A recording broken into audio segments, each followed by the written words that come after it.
There's a gentleman. He was in this this movie called Fire in the Sky. I don't know if you ever heard of it. It's a UFO abduction story, but it's a very famous abduction story because there was a bunch of eyewitnesses, and there was witnesses that saw the spacecraft that were in the town. He was a logger in Arizona, and he had, including people that hated him, who backed up his story.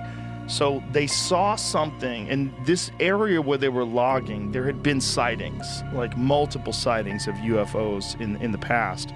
And they saw something go through the sky and into the trees.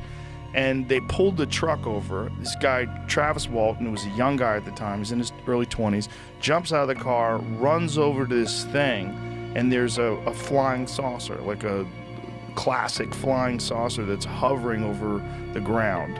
It was like a flying saucer, right? Is that how he described it? I believe? Anyway, he runs up, gets too close to this thing. A burst of energy hits him. Like he got too close to it or something, gets knocked down. The other guys run. They're terrified now. They run, they get in the car, they drive off. And then they're screaming and yelling at each other as they're driving off. Like, we got to go back and get him. We can't fucking leave him there. So they go back to the same spot. He's gone. He disappeared for 5 days. And what's like 5 days?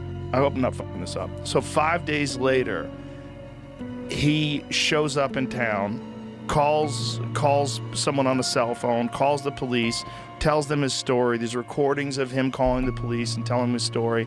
No one knows what happened to him.